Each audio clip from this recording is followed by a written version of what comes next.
Thanks for dropping in. In this video, I discover that when your CPU doesn't have integrated graphics, you kind of need a graphics card. For the first time, I unbox a new computer component, even if it is 10 years old, and I ultimately get a free PC.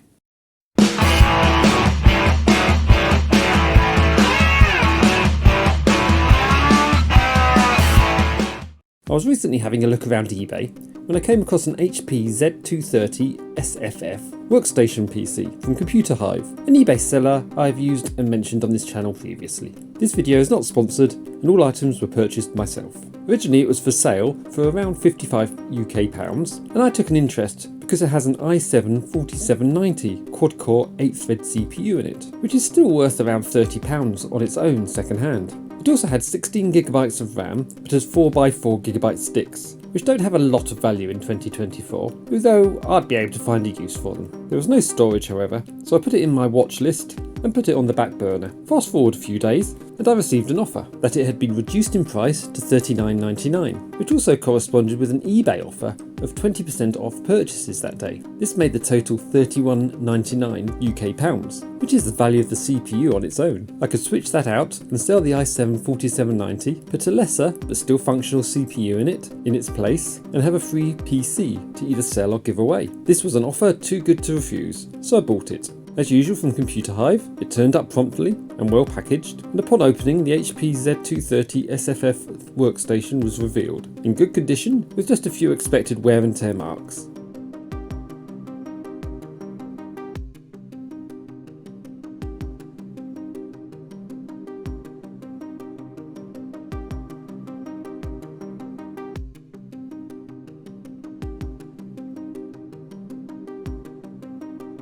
The front has a DVD drive, as well as a card reader in the 3.5-inch panel, as well as two USB 2 ports and two USB 3 Type A ports, in addition to the 3.5mm headphone and mic socket. The back has a PS2 mouse and keyboard socket alongside an RJ45 network port and two USB 2 ports placed for alternative more modern keyboards and mice to be plugged in. There are three display ports and a serial port, as well as another two USB 2 ports and two USB 3 ports, and finally a speaker and mic 3.5mm socket. As this is a small form factor SFF PC, the power supply is a smaller TFF format. As my testing monitor has every input except a DisplayPort, I need to use this male DisplayPort to female HDMI adapter. So, for the initial test boot, does it work?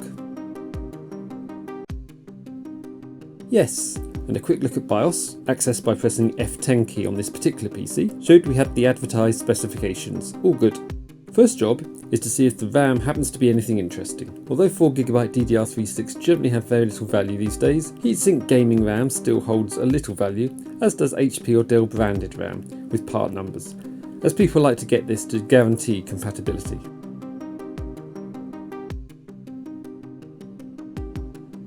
I was surprised to see that we do indeed have two sticks of Crucial Ballistics Sport RAM, which is unusual to see in a second-hand workstation, as this is generally considered gaming RAM, but I'm not complaining.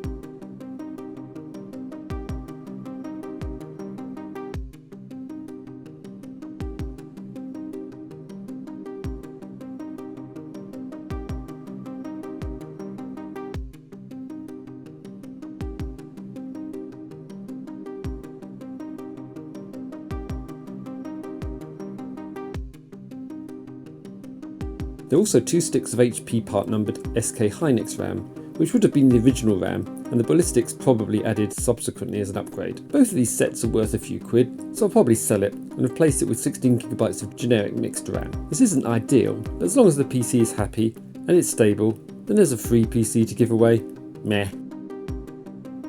Next, remove the most valuable component, the i7-4790 CPU. The front shroud just pulls out and the back fan tunnel flips up. It is then just a case of removing the four mounting screws from the heatsink, which then lifts off after unplugging the fan.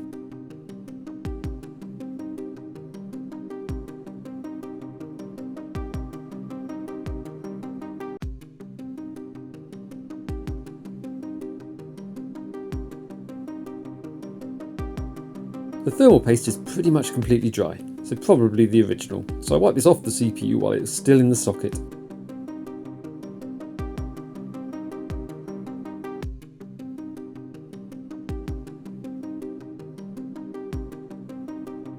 and flipped up the lever, allowing removal of the CPU. The socket itself looks good, no bent pins. I also gave the bottom of the heatsink a clean, ready for the new CPU.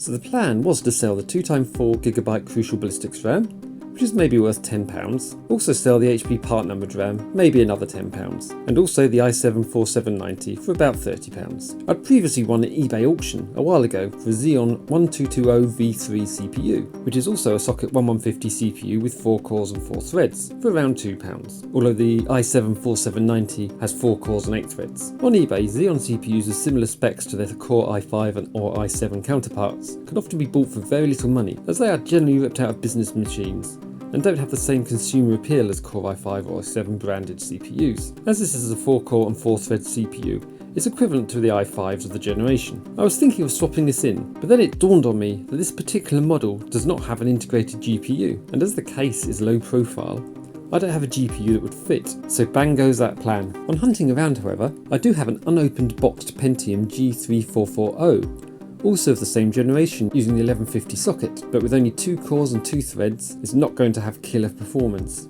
Meh, it's free to someone. So as an added bonus in this video, we're now having the unboxing of a brand new old stock 10-year-old CPU. Being a low TDP part of about 55 watts, the bundled Intel heatsink fan is a low profile version, all aluminium, no copper core, that you would get bundled with the higher CPU models. However, as I'm lacking a socket 115X cooler, as these coolers fit quite a few generations of CPUs, I'll hang on to it, and it'll be handy for testing purposes. And we don't need it here, as the Z230 has its own proprietary heatsink cooler.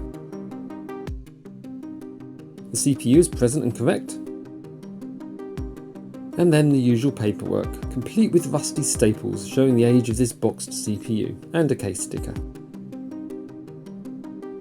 Installing the CPU was just a reverse of taking it out and making sure the marked corner lines up correctly for orientation. Adding a pea-sized blob of thermal paste and then screwing the heatsink back down.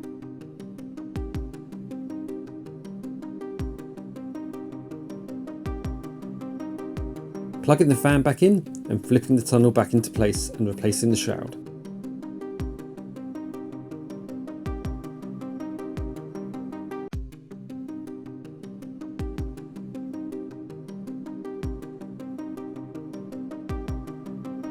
I then added the ballistic RAM back in, as this was known working for the initial boot test with the new CPU. And yes, all good. A quick check in the BIOS shows the Pentium is showing up fine. The only thing left was then to replace the ballistic RAM with the 4 random sticks. All are 2 banks, i.e. double-sided 133 sticks, so they should be fine together.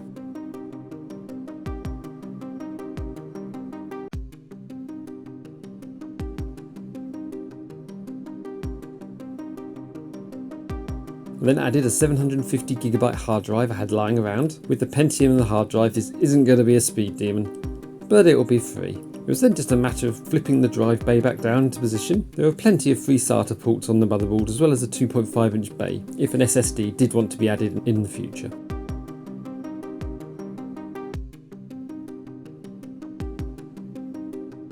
And a memory test did indeed show that 16GB mixed RAM was stable and happy playing together. So there it is, a free PC. The PC originally had Windows 8 Pro on it, so it would probably have a Windows 10 license. Or maybe Linux would be a better option. We'll see. Thanks for watching. If you enjoyed this video, please like and subscribe.